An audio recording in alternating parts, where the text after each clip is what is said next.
listening to the Film Monsters Podcast with Nate and Ray.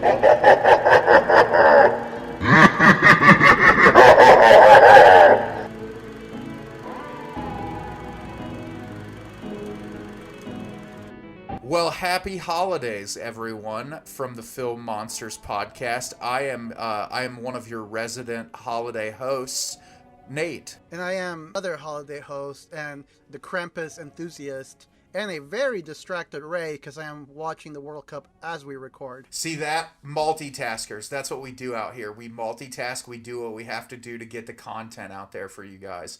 And, you know, it is the holiday season. We hope that you're, cozied up next to your fireplace, or if you live in California, I guess, maybe you got a hoodie on with your shorts and you're dealing with the 80-degree weather. I know out here in Ohio, it's we haven't got a lot of snow yet, but it's 20 to 30 degrees every day. I don't know what it's like in Utah, but it's I'm ready to see a little bit of snow, so it feels like the season. No, it's been cold, but we've gotten 3 days of snow so far. We had a couple early days, but it is the holiday season, and we're going to have a holiday episode today. But I wanted to start the episode by really quickly bringing up something that I thought Ray would have fun discussing, and that is Ray and I both just watched the new film from Aaron Moorhead and Justin Benson called Something in the Dirt, and I appreciate Ray because earlier when we started this podcast, he introduced me to those filmmakers, and so I thought it would be fun to start the episode by quickly sharing our thoughts on this movie. We've come full circle from the first episode. I know, it's crazy. I was watching the movie, and the whole time I was like, I'm so glad Ray introduced me to these guys because, despite even on one of their films that I don't like as much, like Synchronic, I always have a level of respect for them for kind of just completely going for it when it comes to things that they like to do, because especially in this movie, they really don't let up. No, they don't. And I think we were talking about it, where did it rank on everything? I think I liked it more than you did. I mean, it's still a great movie. It's still a great film. I feel like what I really appreciate about this film is you can tell they were it still remained true to form to what they normally do, but they were trying new things out, and I could appreciate them doing that. Yeah, I think the thing, and I might have said this to you when I texted you about it when I was watching it, but this felt like a return to form for them, where I felt like Synchronic was getting a little bit more crowd pleasing, audience catering, where it's okay, we've got this idea of time travel, but we're going to really use a lot of exposition to explain what's going on. And my favorite part about Moorhead and Benson's older movies is that everything is super ambiguous to where you can build it up in your head. And this movie felt like it was getting back to that, where yes, they're giving you all this crazy information about conspiracy theories and what have you, but really it does leave a lot of room for you to be is everything that's happening actually real? How much of this is staged? And I liked that part of the film. That felt like old Moorhead and Benson to me. And I really like that they were back at being the leads. Yes. I really like them as actors too. I mean, they definitely don't have the chops as a Leo DiCaprio or something like that, but you can tell that they themselves have really good chemistry together where they can just riff off of each other, and at times it really did feel there was even a sense of them really just riffing off of each other. Rather than being tied down to a script.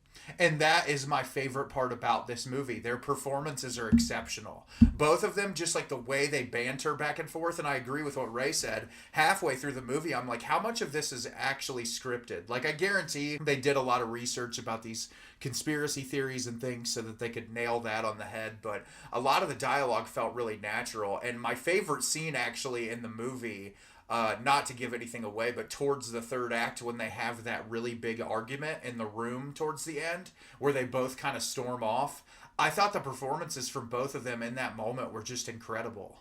I will say, and this is just this isn't a spoiler for the movie itself, but just a spoiler for a funny moment. Right after they have that argument, he comes back, he's can I have a second beer to help me sleep?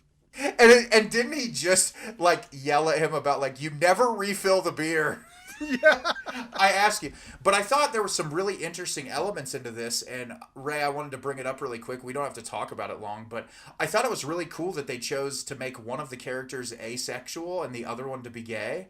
I thought that was a really unique choice, especially like the one character who was gay. He was a part of this like really crazy like church cult thing, which made it really interesting for that dichotomy of his character. They really added some very strange personality traits to them, which I feel like made it more engaging to watch. Something that I appreciated a lot about that is that I know we're far from it. I know that collectively we're pretty far from being where we want to be at.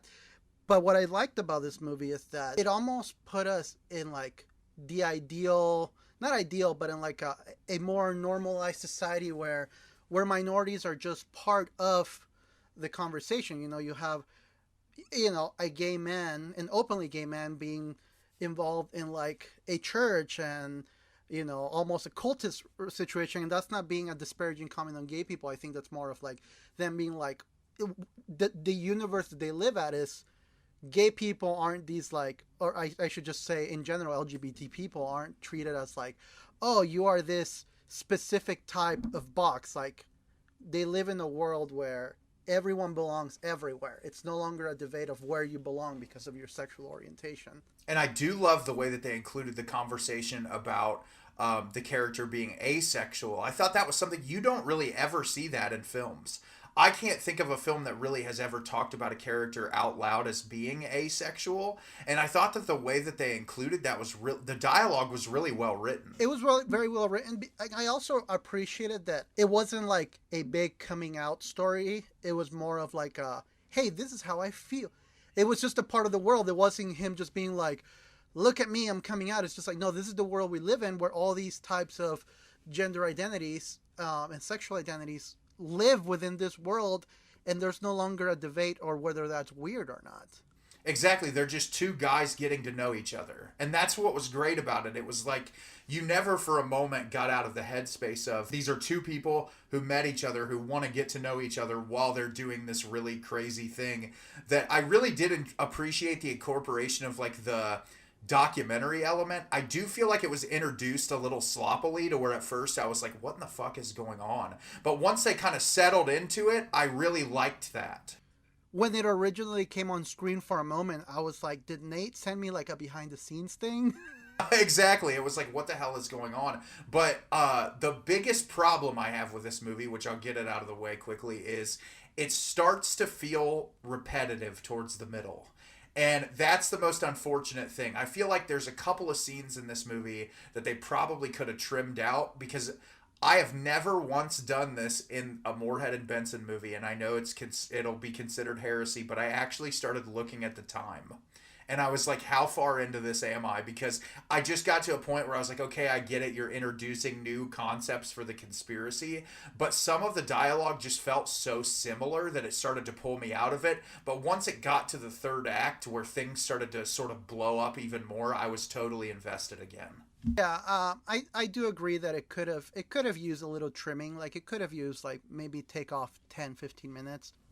Yeah, and I wonder if that's why it didn't really get a wide theatrical release. I wonder if that was a complaint in test screenings, is like, this is really dialogue driven. Because I saw a lot of people online were comparing this to Under the Silver Lake, which is a movie I've still beaten you over the head about watching, which it's all about conspiracies in California, but they're very different movies because Under the Silver Lake is not a guy in one room with another person talking. It's much more about the visuals and about the stylistic choices, and it's kind of all over the place compared to this where it's really like, okay, we're going to hone in on this one idea and really kind of tackle it. I love that the ambiguity of like at first it's like, hey, this is a paranormal thing, but then it gets into, hey, maybe it's aliens, maybe it's this. And I like that it sort of jumps all over the place as to what it could be, and that it does leave it open-ended enough to where you're like, okay, I can sort of piece this together in my own mind. Yeah, it was really good. I really did enjoy it, and I don't know. I'm really excited to see what else they got going on in the future because it was a film that I really did enjoy. But like I said, it could have benefited from a quick trim here and there. But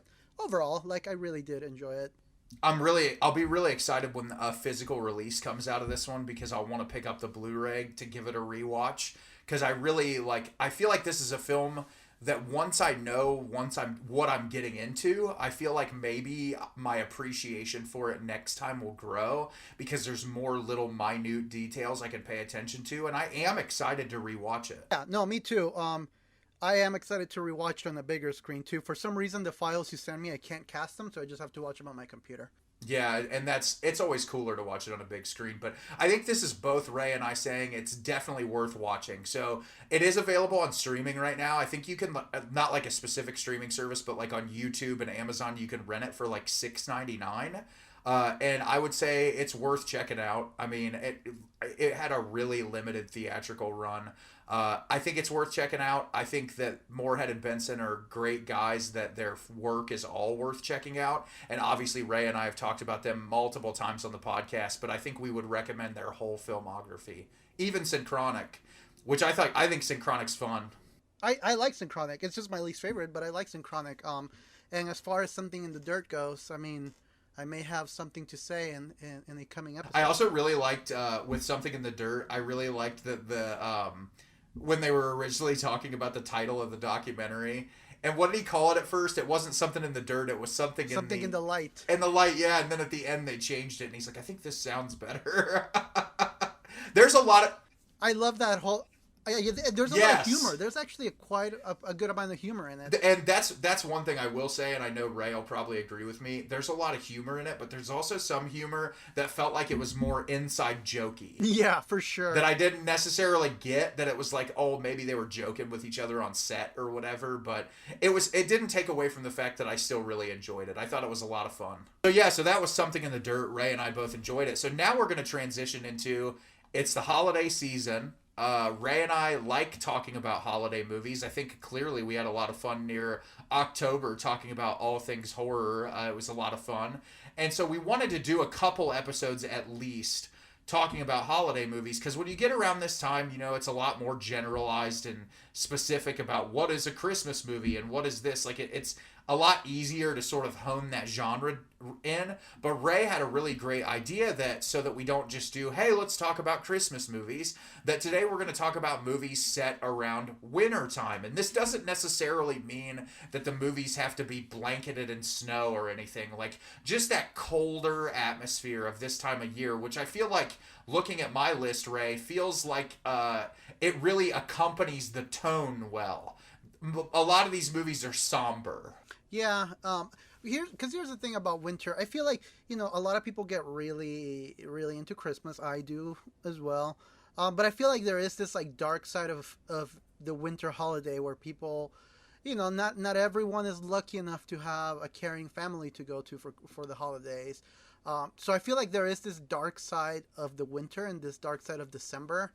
And sometimes it's not necessarily have to be dark, but like maybe you don't celebrate Christmas. Maybe you're from a different faith or a different group that doesn't, tie themselves to Christmas. And that's okay. There's nothing wrong with that. But I do think there's something to be said about this season. It's very Christmas forward, but there is like a big demographic that isn't really all that into Christmas. Exactly, and I feel like it all depends on where you come from and what your background is. But I, like Ray, love Christmas. I really enjoy this time of year.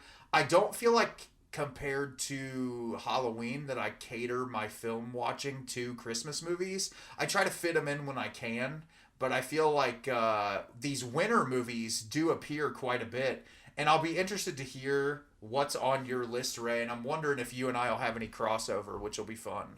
Yeah, I'm curious too. My list isn't nearly as big as yours, but I mean... That's fine. We'll just cover it until we feel like we've covered a wide array of ground. So I think it's your turn this time, sir, to start off first, if you'd like to hit me with one of your films on your list. I'm going to get this one out of the way because I feel like this one is, it's one that I think you and I both are going to have this one on our list. I'm pretty sure we're both going to have it. So I'm going to start off with this one. It's a movie you recommended to me, sir. That's why I think you're going to have it as well.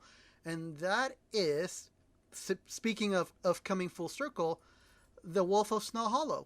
I actually did not have The Wolf of Snow Hollow on my list, but that is exciting that you put it on your list because I think that the winter setting of The Wolf of Snow Hollow really adds to the overall payoff of that movie, and it really creates a world that feels very lived in. For sure. And and I wanted to bring it in, and I'm actually kind of glad that you brought into Something in the Dirt conversation as well, because this is the other director that we had spoken on on one of our first episodes, Mr. Jim Cummings. Yes, one of my favorite filmmakers. And he's great, and this movie's great. I don't think I like it more than Thunder Road. I definitely don't, but he definitely keeps that kind of awkward humor. This one gets a little darker. I kind of do like the approach he takes with this movie, where you think it's very straightforward werewolf movie, but there's a twist in it, which I appreciated. Yes, the twist is one of my favorite parts about it. I think the biggest issue that I have with this movie is that compared to Thunder Road, where I feel like he gave himself plenty of time to flesh out all of the great ideas that he had, this movie is condensed into too short of a runtime, and I don't feel like he got to flesh out all the characters and the dynamics as much as he would have liked to. And so that's why it in his catalog of the 3 films he's made, it's my least favorite. But what I do love about this movie is the atmosphere and the cinematography and the twist at the end of the movie. And obviously Jim Cummings, despite being a great filmmaker, is a really talented actor.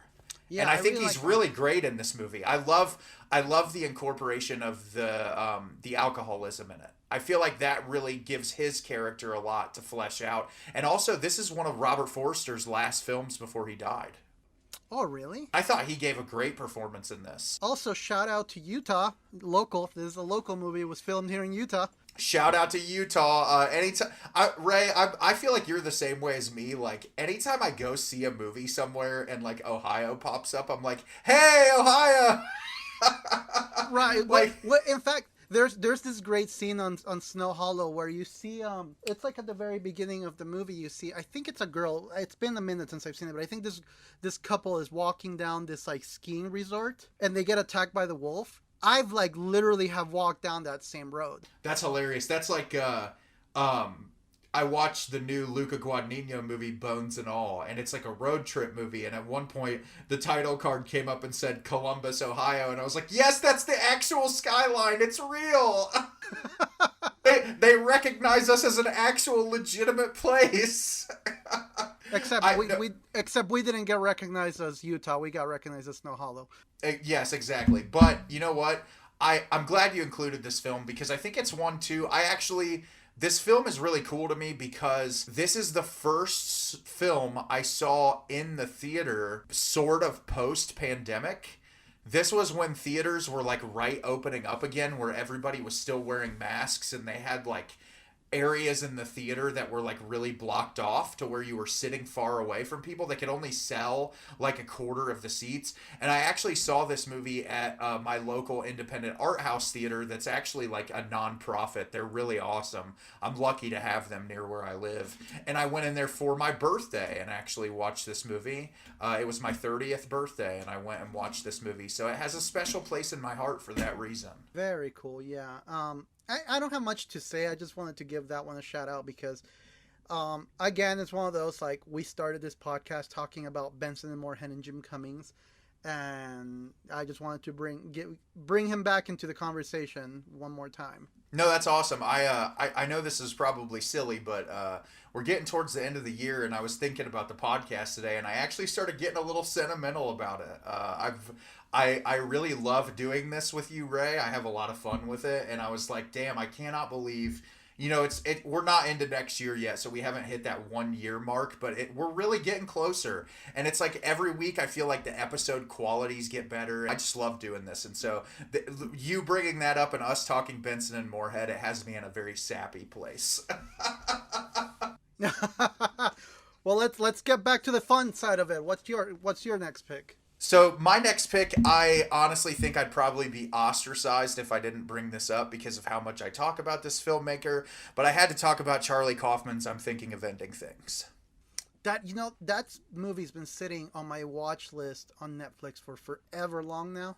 It is my favorite film of the year 2020. It is one of the most brilliant movies I've ever watched, but it is very much... I feel like it's not a movie for general audiences because it's very much in the mind of Charlie Kaufman, which, I mean, even if you haven't seen Synecdoche, New York or Anomalisa, one of Charlie Kaufman's directorial films, if you've seen Eternal Sunshine or Adaptation, you know the type of screenwriting that Charlie Kaufman does. He's very thought-provoking. He really likes very intellectual dialogue, and that's all this movie is. It's the story, in short, is about a girl who is unnamed. You do not know what her name is. You see her getting in a car with Jesse Plemons at the beginning of the film. That's her boyfriend, and they're going to visit his family in the middle of nowhere. The first 25 minutes of the movie is them in a car having an elongated conversation. With incredible cinematography, and it constantly is cutting outside, and the snow plays such a huge part in the movie, not just because winter brings that cold atmosphere and that idea of I'm thinking of ending things. The title gets you into what you're thinking about, which at first is a relationship that the woman does not know if she wants to be in anymore, but then it becomes a larger conversation on suicide and on just life in general, and the snow and the emptiness that it provides, because a lot of this movie is during the dark. You know what it's like to drive out in the snow when it's completely dark and you can't see anything in front of you and it's just pitch black? That's what it makes your head feel like. Similarly to when, like, I mean, I know Ray and I have talked openly about mental health. I have really horrible depression issues, and that's kind of how my head feels. When you get in a really low place, it's like being in the snow on a winter night driving when it's completely black. You have all those white dots going in your windshield. You're trying to focus, but your head is really cloudy. And I think Charlie Kaufman uses that atmosphere and obviously the dialogue and the incredible performances from his characters to really create something surreal and nightmarish. And I would argue that this is a horror movie, even though it doesn't have jump scares. It's very unsettling. The entire film, you're kind of on the edge of your seat, like, where is this going to take me? And it really does make you uncomfortable. And it's just, like, one of the most beautiful films. I honestly, like, would be lying if I didn't want to go to a Criterion rep and be like, when the fuck is Charlie Kaufman going to get in the collection? Like, I'm ready for it. I want a physical copy of this movie. I don't even think a Blu-ray of this exists. I still think the only way you can watch it is on Netflix, which is unfortunate. But I love this movie. I don't have a lot more to say because I don't want to spoil it for people out there. But Ray, I think you'd really get into this one a lot. You are not the first person who has recommended this movie to me. I've heard it. I've heard all sorts of like podcasts and YouTube channels talk about this movie extensively without any spoilers. You're not the first person that has talked high praises of this film, and I'm excited. I'm gonna have to check it out for sure. So, you know, I feel like in every episode we have a basic answer, like the obvious answer, the answer that anybody would say, and I have that, and that is Iñárritu's The Revenant. I've never seen this movie, so this is going to be all you, sir. Oh, gotcha. I have never seen this movie. Honestly, I know it's the film that DiCaprio was recognized for Best Actor. And honestly, like, I still haven't seen Birdman. I know that he's a really talented filmmaker. I don't know why I haven't watched any of his movies yet. Yeah, Birdman and The Revenant are great. So The Revenant is a revenge story. A lot of people were kind of upset, saying, like, this is not the movie that DiCaprio should have won it for. And I'm like, for which one then? Because the dude's a genius. But so this movie, it's a very simple, basic premise. This guy and his son are basically collecting, like, pelts, and they're going to go back and sell them. And they're in the middle of the winter, like, in this random, like, middle of nowhere, and they're collecting pelts, and Tom Hardy, who's kind of the main antagonist, he kind of is, you know, giving Leonardo DiCaprio a hard time because his son is he's half Native American, so he is like very like disparaging towards him, and at one point Leonardo DiCaprio's character gets mauled by a bear, and you know, he actually survives. Was it the cocaine? Is it the cocaine bear? Oh, God. Is it the cocaine bear? It's the prequel to the cocaine bear. From the 1800s? No, that sounds crazy. And then he survives the attack, and then at this point, Tom Hardy, the winter gets really harsh, and Tom Hardy and the caravan, they want to keep moving, but quite frankly, carrying a dying man is slowing them down. So Tom Hardy volunteers to stay with them, and he tries to kill Leonardo DiCaprio so they can keep moving, and in the process, his son. And it sounds like I'm giving a lot of spoilers. This is literally like the first 20 minutes of the movie. And it's like a 2 hour and 40-minute movie, so we got a lot of ground to cover. Well, and then so he tries to kill Leonardo, and in the process, his son catches wind of that. So he kills his son and leaves Leonardo DiCaprio to die. Unbeknownst to him, by some miracle, Leonardo DiCaprio's character gets up and starts journeying back to catch up to them so he can kill Tom Hardy, and then it becomes this revenge story. That sounds awesome, actually. I don't know why I've never watched that. That sounds definitely like my cup of tea. And it's one of those movies that... this movie was, like, praised because... And this is not, like, a shocking thing to, like, you and I, because we've watched so many movies, but to a general audience, it was really shocking for them to see that it was all natural lighting. There was no artificial lighting at all. Everything was done through natural lighting. They were actually in, like, the settings. There wasn't, like, a green screen or anything. They really went down to Argentina to film, and some of these beautiful mountain ranges, and it was like freezing down there. And yeah, it's an epic movie. It's definitely it takes a strong stomach to watch it because it's a bleak movie and it's violent. It is violent. So seeing that red blood covered in the white snow were just some astonishing shots. And yeah, I love The Revenant. And whether you agree or not that Leonardo DiCaprio deserved the Oscar for this one, he deserved the Oscar and he finally got it. He was going to get it for something. That's like, listen, all right, if we want to get into that conversation, let me talk about how Joaquin Phoenix should have won for any other movie besides Joker, for fuck's sake. Honestly, I look at the Joker and I'm like, sure, people like that movie, whatever. I didn't think it was that great. But did you see the physical transformation that man had to go through for Paul Thomas Anderson's The Master? And be like, how did that dude not win an Academy Award for that movie? But he deserved it. He deserved an Academy Award at some point. So whether or not you want to argue whether DiCaprio deserves it for that one, he's a talented actor. He was going to get it at some point. Yeah. So The Revenant, you should watch it, Nate. Everyone should watch it. I was about to say it's a fun watch. No, it's not a fun watch. It's actually it's bleak as hell. It's not fun at all. We encourage you to watch films on this podcast that aren't fun. I would actually recommend it. If you're not depressed and like contemplating calling a psych ward, then we failed in our job. Absolutely. Well, my next movie I want to talk about is a movie that literally no one has ever heard about, and it upsets me because it is absolutely amazing. And if you have not seen it, Ray, I'm going to implore you to watch it right away. And this is the 2016 movie, I Am Not a Serial Killer.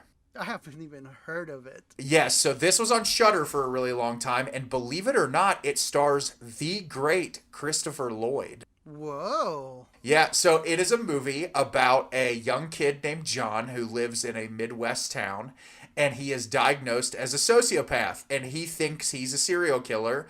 He thinks he has the ability to be a serial killer, but he doesn't act on his impulses. And so there's multiple murders that are taking place in the town that he lives in, and he starts to take an interest in it. And he's trying to figure out who in this town is the person that is killing these people off, while at the same time he befriends Christopher Lloyd's character, who is living in the town. The two of them start spending more time together, and you start to, in the back of your head, wonder, is he the serial killer? And it is this really fascinating movie that is really dark and disturbing, but also hilarious.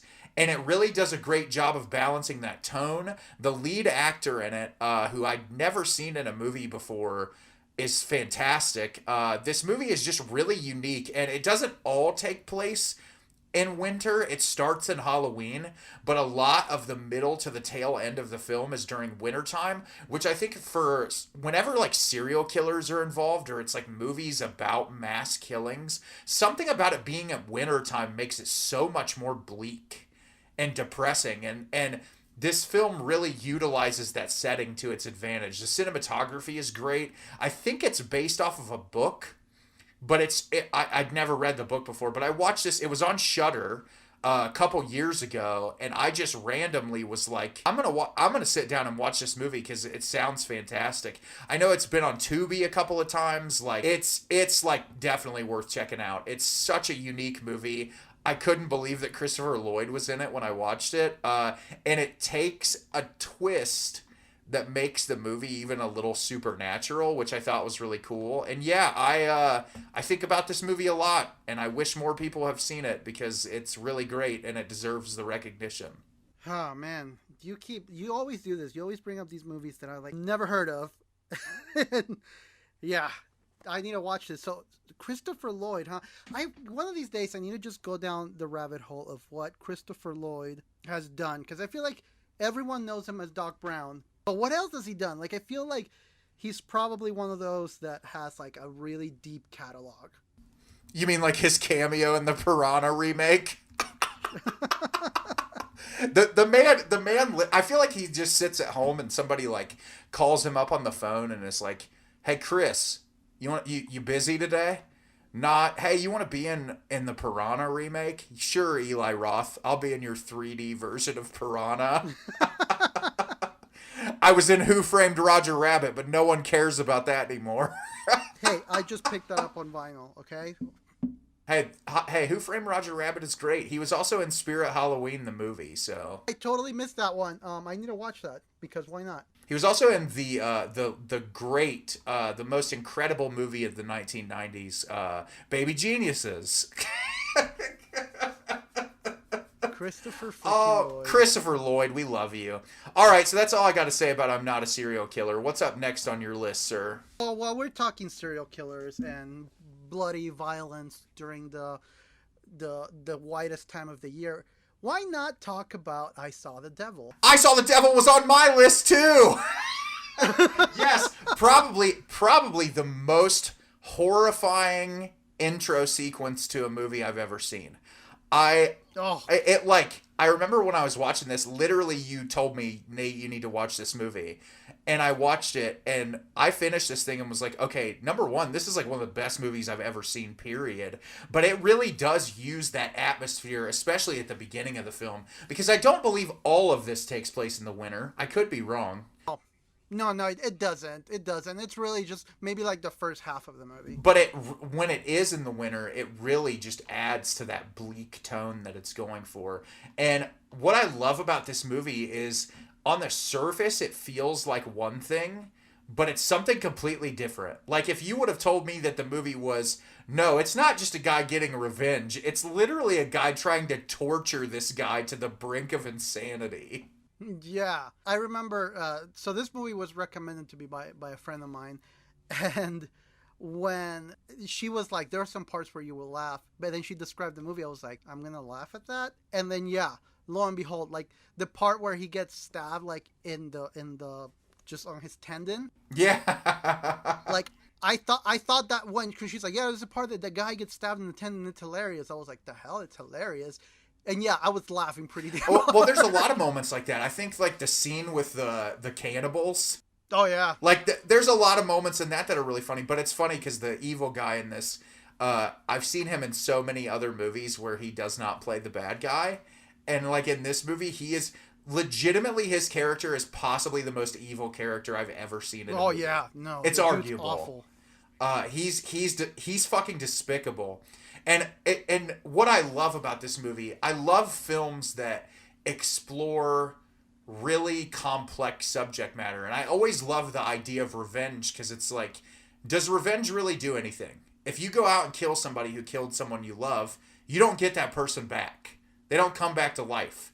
You might feel some sort of sense of relief that other person's gone, but you didn't bring them back to life. So to take it to an extreme of like, I'm not even going to kill this guy. I'm just going to torture him to the point where everything feels like he's stripped from him, and I'll kill him when I feel like I've done enough damage to him.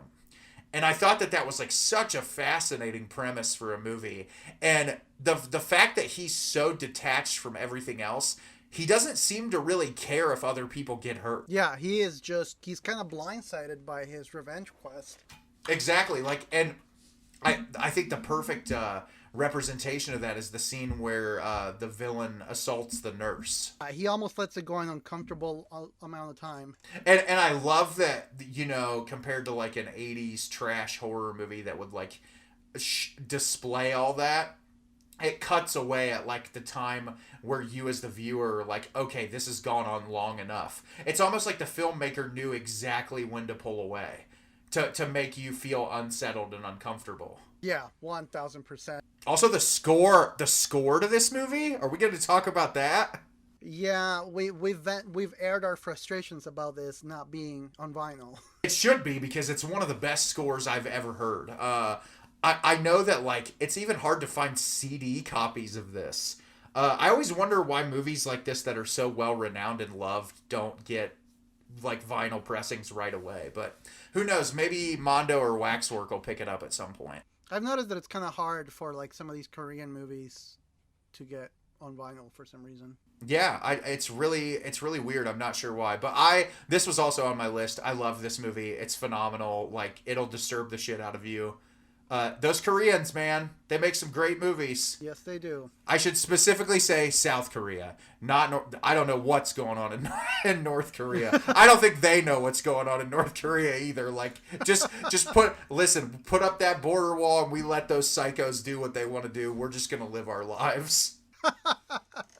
That's why, like when Bong Joon-ho made Parasite, I was like, I wonder what North Korea thinks about this, because you're really jabbing at them hardcore. Yeah, it's pretty bad. It's like, you got to go live right next door to them, buddy. More power to him. Bong is a cool dude. I feel like he'd be fun to get a beer with. Yeah, for sure. The fact that he gave Texas Chainsaw Massacre a shout out at the Academy Awards makes me love him. Yes, wonderful human being. So my next one I want to talk about really briefly, because I mentioned this before, is the idea of movies that take place around wintertime that don't necessarily like have this like snow laden throughout, but it's like the outfits they wear. You can tell that just like it's really bleak and cold and uninviting, and that is the new biopic Spencer. Oh, yeah, you've told me about how good this one is. It's incredible. It actually takes place at Christmas time, but there is no snow on the ground. And what I love about this movie, the cinematography in this is like absolutely mind-blowing. I can't even begin to describe how incredible it looks. But obviously this is a story about Princess Diana, and I'm not the biggest biopic person. Like, I can enjoy a biopic if it's done really well. And this was a movie that, I'll be honest, when I first heard about it, I was like, I don't know if you're in the same boat as me, but like you look at Robert Pattinson and Kristen Stewart, and I know you like Rob Pattinson, but I don't know your feelings about Kristen Stewart. I am really impressed with where she has gone in her career as an actress. I think she's really kind of championed herself to working in these smaller independent films and really wants to like make a name for herself. And this is a transformative performance. Like, absolutely incredible. I was watching videos of Princess Diana after I was done watching it, and I was like, she nailed it. Body movements and everything. And what I like about this movie is, strip away the fact that it is Princess Diana. This isn't a film that's like concerned with telling you history about her. It's a very psychologically disturbing movie about a mother who just wants to be a mother to her children, and her finding out that her husband is possibly cheating on her, and her feeling like she's got to be this celebrity when she just wants to be a person. And it's really hard to watch, because I think everyone, obviously we're not in celebrity status, but I think everyone in their lives have been put into a situation where you feel you have to live up to some kind of expectation or be something that you're not. And this movie looks at that in a way of like, sometimes you don't get to, and the ramifications of when you try to just be yourself. And there are so many quiet, beautiful moments in this movie. There's so many incredibly sad moments. And I know this might not be a movie that you'd push to the front of your list, Ray, but I do think you would love it. And the Johnny Greenwood score in this film, I got the vinyl to it. I listened to it nonstop. It's beautiful, classically arranged music, similar to Phantom Thread. Accompanies the film perfectly. It's incredible. It's one I could watch on repeat over and over again. It's that good. Yeah, I've heard good things about this movie. I have heard that she was incredible in it. I don't have like negative feelings towards Kristen Stewart. She's just never been part of the conversation for me. Like she was never one that I followed per se. So I'm not like I don't have anything against her. I liked her on Crimes of the Future. She was great in Crimes of the Future. Yeah, I feel like she's really picking good roles for herself, and I feel like in the next few years she's gonna get an Oscar for something. I feel like she's deserving of it. But that's all I have to say. That's all I have to say about Spencer. What do you got for me? Well, we were talking about Koreans and Bong Joon-ho, and why not just bring Snowpiercer into the mix? Oh, sure, we can talk about Snowpiercer. An interesting choice because I love how the weather in this movie is so directly impacted into the whole plot, but that other than the cuts to outside of the train, the weather really isn't like the most prevalent threat or the prevalent setting because you're in that train car for so long. But I love that is the reason they're in there, and that kind of establishes that world. I love that part about the movie. Yeah, well, I think for me, the whole weather aspect of it, it's like there are some hints at it, like how they punish people in the lower levels is by putting their hand out in the cold until the arm breaks off. Just like the usage of the cold is almost like a commentary on how that's being abused in this, because it's a very class-filled movie. Like it talks about class structure and a reoccurring theme in Bong Joon-ho's filmography. Yeah, that definitely is a theme of his, and he always has a lot of like commentaries to say, and I do like that he uses. Well, and I think Snowpiercer is also based on I want to say a comic book or a graphic novel. It's French. It's called Le Transpersonnage. Something like that. Neige. Neige is snow in French. His first English language film, right? I think so, yeah. But also includes Song Kang-ho from Parasite and many other incredible Korean films. He is incredible. I want to see more of him. He's so great, and I think he works well in this. Obviously, you have the amazing, the ethereal Tilda Swinton, who gives a phenomenal performance, and R.I.P. to the wonderful John Hurt, who's great in this movie. He does a fantastic job. Oh yeah, no, I definitely love everything about this movie is really, really impressive, and I don't know, I really enjoy it. I enjoy Chris Evans' performance. I feel like at this point we have gotten Captain America was just at the front and center of everything he did. So it was nice to see Chris Evans break from the usual role that he was doing and be someone a little bit more gritty and rugged. It was really cool. I think I would have loved his character even more if he would have had his hair cut from Sunshine. I think I probably would. I think he would have fit that role even more perfectly in this movie, looking real rugged like that. Well, I thought that'd bring you some joy. Well, and then he doesn't do very well in the cold. No, clearly he's not against the Winter Soldier. I really love this movie a lot. I feel like I need to revisit it again too. It's from what I remember, it's like I think it falls right in the middle for me in my Bong Joon-ho rankings. I really like it a lot. I like the atmosphere of it. I think some of it to me is like the way, I don't know what it's like for a Korean director to write movies in English, but like sometimes I feel like the dialogue gets a little lost. But it's still a really great experience. And I love the cinematography and the production design. I love the look of the train. I love how the train feels like it goes on forever. Well, I think that is kind of what's happening. It's just going on forever and ever. Exactly. It's wonderful. I like this movie a lot. I love Bong Joon-ho. I cannot wait to see the new movie he's working on now with Robert Pattinson. Yeah, that's going to be a good time for sure. I'm excited for that as well. But that's all really I have to say about Snowpiercer. Just a good old-fashioned movie with a strong social commentary. Absolutely. I love it. Well, I want to bring up a movie that is a little bit more lighthearted. Oh. Can you believe it? Can you believe it for me, of all people, to pick something more lighthearted? And I watched this movie recently. I love this movie. It's probably one of my favorites in this production company's catalog you may have heard of, by the Disney Corporation. And this is the animated classic Beauty and the Beast. Oh, I thought you were going to say Frozen. No, fuck Frozen. I genuinely love Beauty and the Beast. It's one of my favorites in the Disney classics. And I think one of the reasons is it is a little bleaker for a children's movie. And I think that cold winter atmosphere really adds to that. I really love the setting of this. I love like Beast in his castle. It's like really like broken apart and gross, and like everybody's trapped in there because of this curse that's been placed on them. And what I love about it is compared to like the woman gets swooned by the man and taken away, like that traditional thing. This is very much about two misunderstood people that come from very different worlds. I mean, you look at Belle, who is this incredibly intellectual, well-read character who is literally scrutinized in the community she lives in for being an intellectual, well-read woman. Literally made fun of in the first like 10 minutes of the movie for wanting to read books.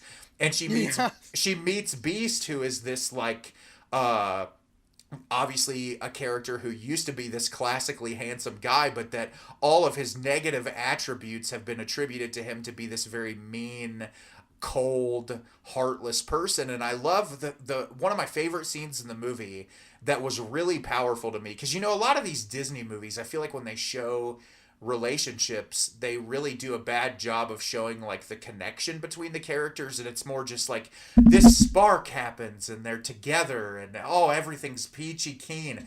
The best scene in Beauty and the Beast is the scene where he blindfolds her and takes her into the library. Oh yeah. And he takes it off and he's like, "This is all for you." And I'm like, that is the ultimate form of love. He understands her to her core, to where it's like, I know this is what you're passionate about. I know intellect is what you seek and what you want, and I want to give all of this to you. And I think that that's really beautiful. And, obviously this is one of the next to the movie that should not be named. I can't think of a lot of Disney movies that take place during the snow. But this is one I love. I think that it's really charming, and I love all the music. It all gets caught in my head all the time. And I thought it'd be fun to include something that's very tonally different than what Ray and I normally talk about. Yeah, and I have one lighthearted movie on my list, but I'll get to that one in a second. But I thought Beauty and the Beast rules. I don't care what anybody thinks. It's great. I love it. Oh, there's some legitimately, like, I feel like people think Disney, it's like, oh, if you're like a cinephile, you can't like Disney. I was like, yeah, you can. I like WALL-E, and it's in the Criterion Collection, god damn it. WALL-E is the greatest, like... I just want to... Now it's funny, because if anybody talks shit about animated movies, I want to be like, you want to go ask those guys from Criterion about putting WALL-E in there? Because it's valid. It is. Yes. All right, I'm ready. Give me your next movie, sir. I'm gonna stick with the snow motif still, just for a little bit longer. This is a fun horror movie. This is like a horror comedy movie. A real good time. It's called Werewolves Within with AT&T Girl. Werewolves Within. I watched that for the first time this year, and that is directed by Josh Rubin, who was just the lead actor in a Shudder original I watched called A Wounded Fawn, and he gave an incredible performance in that movie. Werewolves Within is a fun time. Oh, he directed it? Yeah, he directed it, and he's the lead actor. Oh, yeah. I didn't know that. Yeah, the movie's a fun time. Wait, who is he? In which movie? Werewolves Within. I don't know if he's in Werewolves Within. I was talking about that other movie I watched. I don't know if he's in. Gotcha, I don't know if he shows up in Werewolves Within or not. I know he also directed some movie called Scare Me that was also on Shudder. Well, Werewolves Within, with the AT&T Girl, that's a fun time movie. That's what, you didn't realize it was AT&T Girl? Hey, listen, she does a really great job acting in that movie. I'll cut her some slack, AT&T Girl. I love the how it almost pokes fun of the PC conversation, of like the whole political correctness conversation. I do like the commentary that it gives at the very end, but ultimately this movie's just a fun time. It's like a whodunit, but with a werewolf. Yeah, and it's not... I wouldn't really say that it's a horror movie. No, it's more of a comedy. It kind of is. More of a mystery comedy. I like that all the characters are kind of annoying. in a good way, though. They're annoying in a way that's entertaining. Yeah, no, it's one of those movies where like you don't really care. It's just you're just having fun. I wanted to include this one just because it's a fun time. I really enjoyed it. It's one of those movies that you put on when you just want to watch something that you can ignore but still laugh at. I don't know. It was just a fun time. Long story short, for those who are not aware, it's basically like a whodunit. Like think of like Knives Out or Clue, but with a wolf picking off people one by one, and you're trying to figure out who the wolf is. Exactly. And it doesn't suck like Knives Out. Hey, hey, be nice. I hate that movie. I'm sorry. Listen, I think Ryan Johnson is a hack, okay? I can't do anything about that. He ruined Star Wars. Just watch Looper, man. I'm just kidding. Just watch Looper. Yeah, I need to watch Looper. I'm gonna watch it at some point, okay? Stop judging me. I'm just saying you trashing the guy a lot and you haven't even seen his best movie. That's true. I'll watch it at some point in the near future. But yeah, I like Werewolves Within. It's fun. It's a fun time, and that's just really, that's all. I just wanted to bring it up. I only have 2 more after this, but I just wanted to include this one real quick because it's just a fun movie. It's a fun time. Well, I'm gonna jump in to include a movie that I feel like must be included in this list. If we didn't include it, I'm sure that we would be shunned by every single person in the film community, and that's from a director that I don't know if you've ever heard of him, but his name is. I might pronounce it wrong. It's like Stanley Kubrick. Yeah. And I think the movie's called The Shining. That was literally my next pick. Yeah, I feel like this is a movie that we have to talk about. I don't really think that... I feel like if we didn't talk about it, that people would probably treat us really poorly. And we don't deserve that. But if you want to talk about the best movie that takes place during the wintertime, it's The Shining. I mean, is there any argument there that is the best movie that takes place at wintertime? Possibly. It's one of them. There's another one I can think of from a director named John Carpenter. But this movie is phenomenal. It's a perfect movie. I don't think that there's anything about The Shining that I would change. I think the performances are all incredible. I think that the cinematography is amazing. I think that the score is incredible. And I think that idea of being at a place that is that large with 3 family members, isolated in the middle of nowhere, in a winter storm that you cannot get out, you can't escape it, that is like the most horrifying thing in the world to me. Yeah, and also the whole theme of isolation, because you can, the snow and the weather play such a strong part in the movie because it really takes away from why can't they just leave? But you can't just leave under those conditions. So the snow almost plays like a crucial role in everything that unfolds throughout the movie. Exactly. I think that it honestly, the snow is a character in this movie. Yeah, for sure. You see... Like 100%. Yeah, no, 100%. And you see all these different, everything could be chalked up to the snow. Like, why can't they leave? Why are they going insane? Well, he's isolated and they can't leave. Escaping is a tough thing to do because they're trapped in there with all the snow. So, the snow is a character. It's a force that drives basically the entire movie. I think what's really interesting, and I don't know what you think about this whole thing, but over the years I've read a lot online about the implications that Jack Torrance may have been sexually assaulting Danny. I think that to me that adds a really interesting other layer to the film that makes it feel even more sinister than it already feels. I don't know if you've ever heard anything about that before. No, but that actually would kind of add to the conversation of how why is Danny so afraid of him, because he's almost intimidated by him. Well, that's one of the most uncomfortable scenes in the movie is the scene where Danny goes back into the housing area and is sitting on the bed with him and he's just staring blankly, like Jack Nicholson's facial expression, he's just completely devoid of any emotion. I don't know how much behind the scenes stuff you've seen of that, but some of the way that Stanley Kubrick pulled off some of the shots in that movie are just amazing. I don't know much about it, but I should. I mean, I do have the Blu-ray and 4K restoration. I'm sure that there's some cool stuff there for it. Do you think that this will ever get a Criterion release?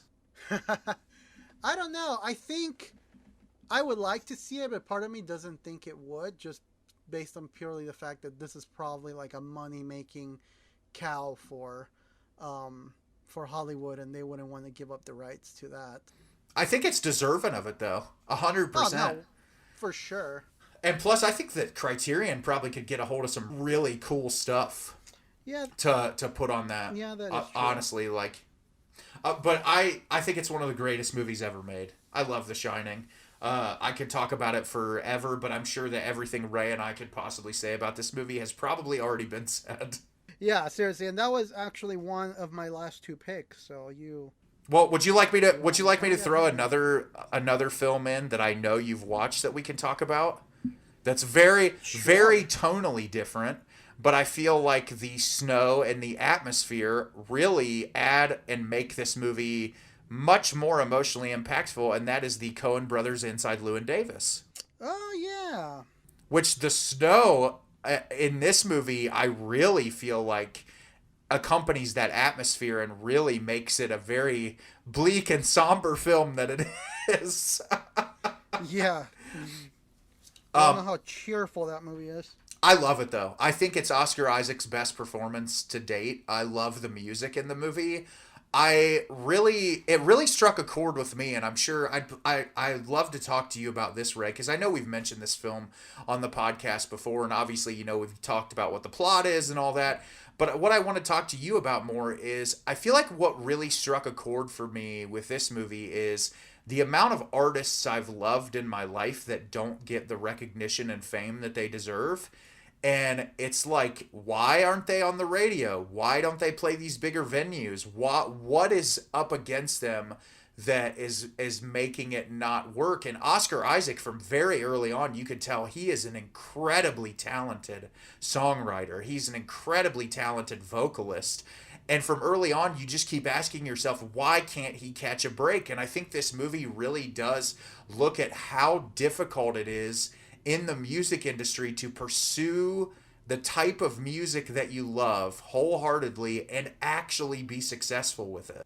Yeah, well, and then there's the whole, because I think that this movie portrays really well is just kind of the struggles of being a starving artist. You even see these scenes where he's like literally like sleeping by a little heating system unit because he's so cold and he can't afford to have a place of his own. He has to crash at other people's couches, and just seeing how the cold affects him, it really kind of portrays how just rough that environment is, and it's a kind of a commentary on how much these artists are struggling to just get by through their music.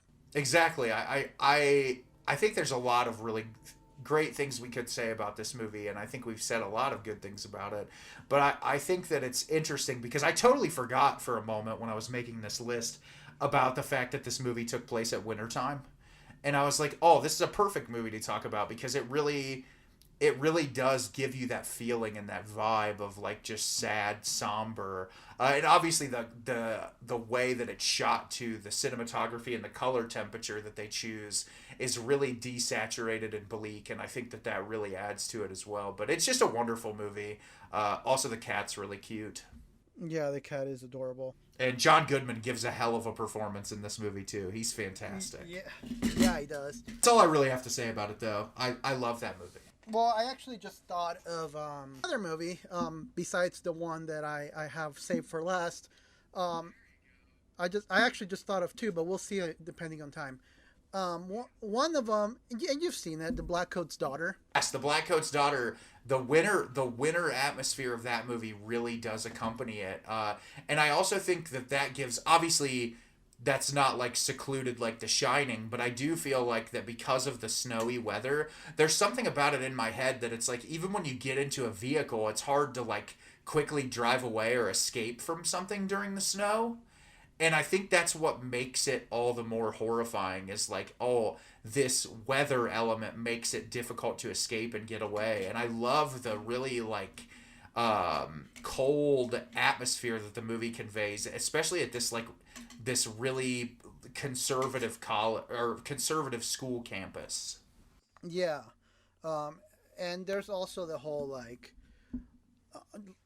I do think it's really interesting that both of the simultaneous stories going on both take place in the actual like winter time.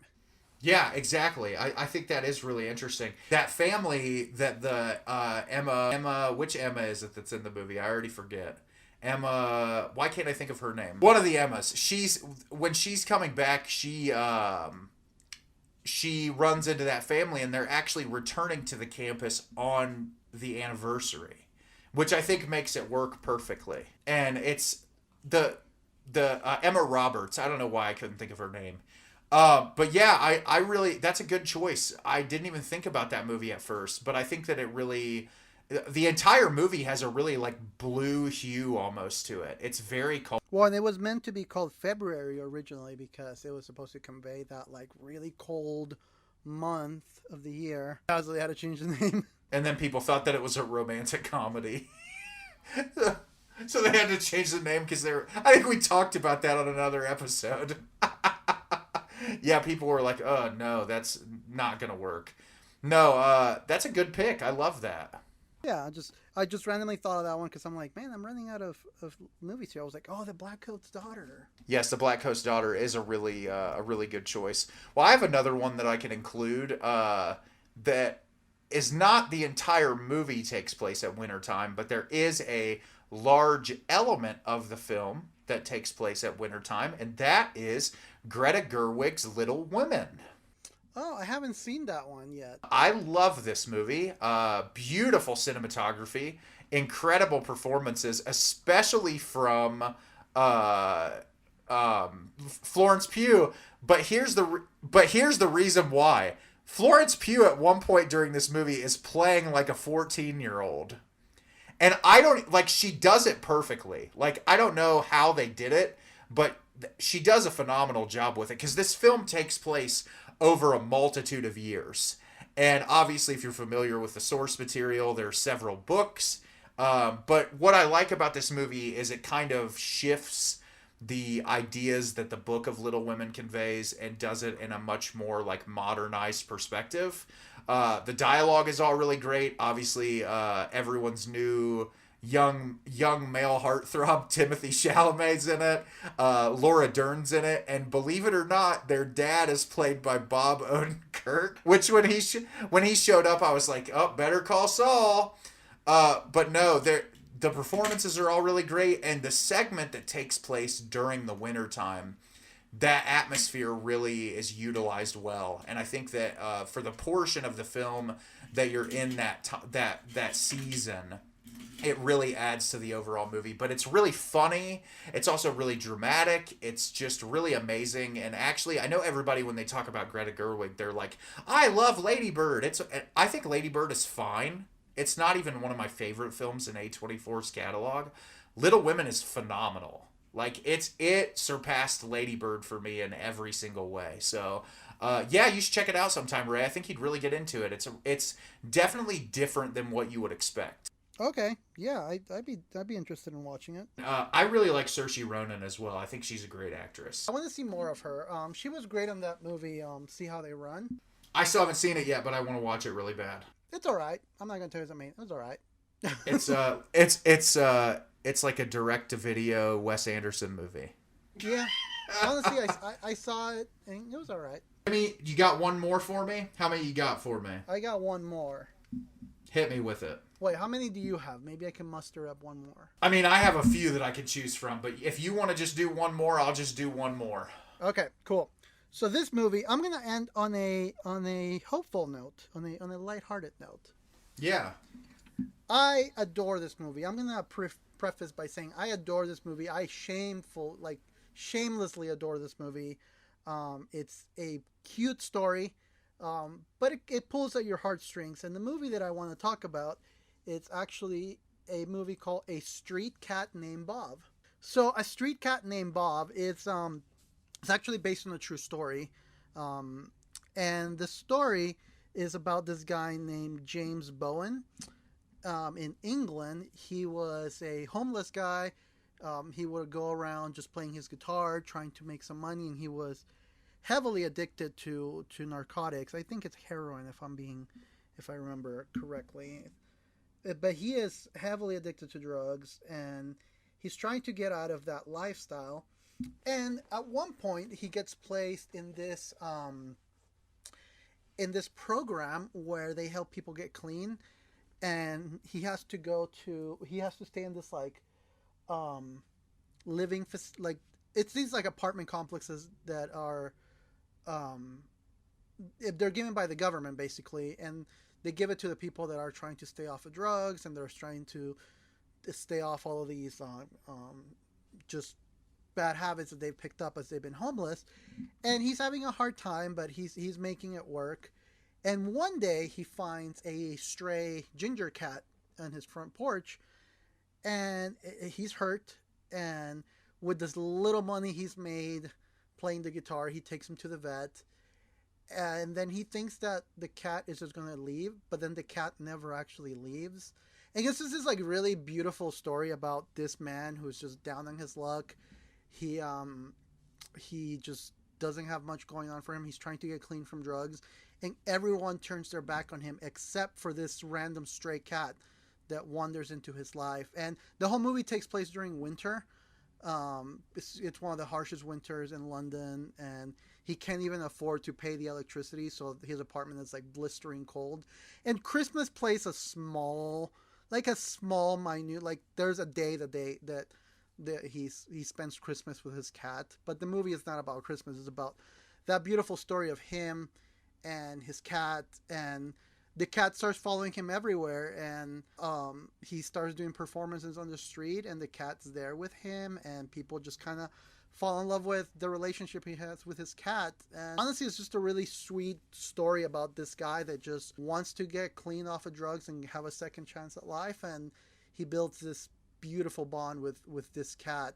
And because he eventually went on to become a writer, the writer himself credits that the reason why he got clean off of drugs was because of that cat. And it's just a beautiful story, and especially for me that I'm like such an animal sucker, like seeing that really beautiful like relationship and how an animal can actually come into your life and save your life is something that I wholeheartedly believe in. It's like Hachi, A Dog's Tale, but with a cat. No, that sounds like something I'd really enjoy. I'm a sucker for animal movies, just not Hachi, A Dog's Tale, because I can't handle the emotional trauma of watching that movie again. I can't do it. Yeah, and he has some beautiful songs too, like music on vinyl, press the soundtrack on vinyl, and they're like the songs that he's actually performing on the streets, and beautiful songs that he does. And it happens during Christmas time, but the movie is more about the relationship that this man and this cat form, and how he kind of gets a second shot at life, which is just a beautiful story to me. That sounds absolutely amazing, and I just saw that it's streaming on Tubi, so I will watch it very soon. So I actually have two movies I really want to quickly mention, but we don't even have to talk about them for more than 2 seconds. But they're two movies that take place at wintertime that I feel like just needed quickly mentioned. We can just quickly say something about it because I know you've seen both of them. The first one is the Coen Brothers' Fargo. Long time ago. I don't even remember it. Fargo is absolutely amazing. Obviously, it's a movie that everything has been said about it. An incredible comedy with great performances. The snow really plays an amazing part in the film. It's just one of the best. And then last, I have to mention it, John Carpenter's The Thing. And we don't have to talk about it because we've talked a million times on this podcast about it. But I feel like next to The Shining, it is the movie that makes snow very scary. Because it makes snow out in the situation of like you cannot escape. You cannot get away. And being trapped in a place where you don't even know if you can trust the people around you that you've known for a really long time, there's something really horrifying about that to me. Oh yeah, for sure. And have you ever heard that whole portion of that movie where basically the guys chasing after the dogs give you the ending of the... Yes. That's wonderful. But yeah, I had to mention those two. I'm actually, the only other one I was surprised neither one of us mentioned was Girl with the Dragon Tattoo. I thought one of us might... I actually haven't seen Oh, it. you have not seen that? For shame, Ray. One of Fincher's best. You need to watch it. It's phenomenal. But yeah, those are all movies that take place around winter. I really enjoyed that, Ray. I like that our list barely crossed over.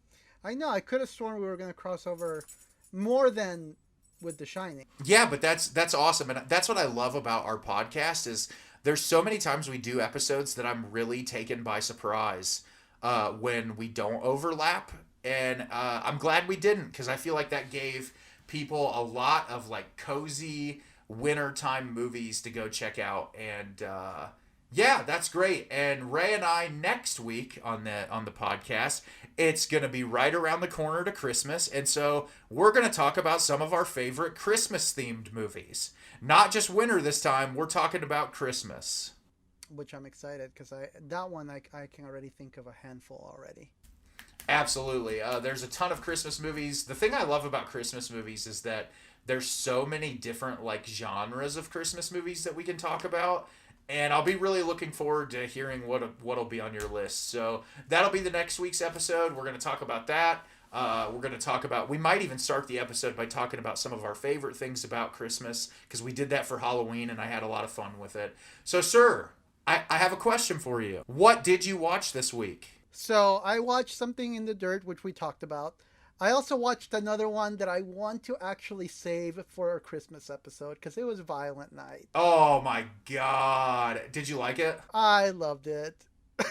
I'm very excited to see it. I've heard... I will be saying more things about it on next week's episode. That's awesome. Well, I can't wait to see it. Well, I watched a movie I'd never seen before that I thought I would mention on the podcast to get us prepped for the following week, and that is the 1984 movie Silent Night, Deadly Night. Oh my God. A movie that actually took me by surprise, believe it or not, because it's very thought-provoking. Despite being a goofy 1980s slasher movie, it's very thought-provoking in the sense that it looks at, like, this kid gets...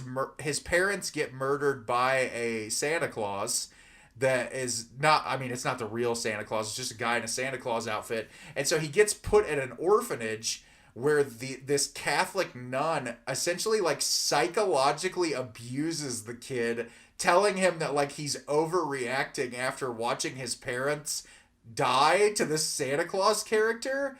And he grows up, he hits 18, he starts working at a department store, and the department store makes him dress up as Santa Claus, and he does, and when he sees himself in the mirror, and he sees something happen that reminds him of the murder, it sends him on a murder rampage. Oh my gosh. And every single time he kills someone, he yells, "Naughty," or "Punish." And it's amazing. And so I watched the first two in the franchise because for a video on my YouTube channel, I'm going to watch all 5 of them. Yes, I'm going to subject myself to all 5 movies in that franchise. They're entertaining and they're on Shudder. Actually, I had to tell you about this, Ray, because I thought you'd think it was funny. The second movie is the first 45 minutes of the second movie is just a recap of the first movie. What? It's literally just the scenes replaying from the first movie. I was like, why did they do... It's like the Friday the 13th Part 2 crime, where it was like, why do we need a 25-minute recap of what happened in the first movie? They're taking a page out of Evil Dead too. Oh, yeah, but that's only like for a couple minutes. That's one thing, they took a page out of they... it. Yes, they did. But yeah, I think you'd have fun with that. They're all on Shudder right now. So Nathan... Yeah. I wanna ask an impromptu question. Sure, we've got time. We got time. So I was gonna do this for our end of the year episode, but I'll do it just right now. What was your number 1 movie of last year, and has it hold up after 1 year? Yeah. My number 1 movie of last year was Paul Thomas Anderson's Licorice Pizza. And yes, it has held up. It's still just as good. It's still as entertaining. The performances are amazing. Everything about it is amazing. The 2021 was filled with incredible movies because right below that was, I'm pretty sure your favorite film of 2021, Come On, Come On, which also holds up as like one of the and that I could be wrong. That might not be your favorite film of last year, but every single movie in my top 5, because I was looking at it yesterday, they all hold up. They're all incredible movies that I think will hold the test of time. And actually, my favorite movie of last year wasn't Come On, Come On, because I didn't even watch the movie until this year. Oh, so what was your favorite movie of last year? It was Pig. Oh, the Nicolas Cage film Pig. Yeah, it was really good. I think that Nick Cage kind of got screwed. He should have got nominated for an Oscar for that movie. Absolutely he did. I loved Pig. I still do. I still think it holds up. I'm looking at my list and they mostly hold up. Nathan, I just remember the one movie that I wanted to bring up on our list. Yes, go ahead and do it now. It's fine. All right. Well, this is the first time that I've done this. We already closed our topic, but I'm reopening it to say, why haven't we talked about The Green Knight? Oh my God! The Green Knight is a Christmas movie. No, it's not. It is. It's a Christmas movie. Yes, it is. No, it's not. No, but The Green Knight is amazing. Don't get me wrong. I have The Green Knight tattooed on my body. You know how I feel about that movie. I love it. It's not a Christmas movie. It is a Christmas movie. You're completely wrong. It's like you tell me. That's like you tell me It's a Wonderful Life. It's a Christmas movie. It's a Wonderful Life is my favorite Christmas movie. Dude, it takes like 10 minutes in December. The rest of it is in like the summer. Doesn't matter. It's a great movie. It's a great movie. So next week we're going to talk about Christmas movies. So that means we're going to include Die Hard with a Vengeance and The Green Knight in our lists. So listen in next week for that episode. As always, you can follow us over at the Film Monsters Podcast, which I just really quickly wanted to shout out and say that new logo is rad. Oh, the Krampus one? I love the Krampus logo. It is so cool. It made me smile when I saw it the first time. It was amazing. Did you enjoy the Yorgos Lanthimos? Hiding the lobster, baby. Yes, I loved it so much. So yeah, you can follow us over there, and as always, you can follow Ray and I at our personal Instagrams at AnalogC and at My Exit Unfair, where I'm sure I posted Vince Guaraldi's Charlie Brown Christmas yesterday. I've been getting myself in the spirit. That is like one of the best Christmas albums ever. Yeah, that is. I have it. The record was Christmas themed this time. Beautiful. I love it. So tune in next week, and as always, we appreciate you for listening. Stay frosty, everybody. Bye.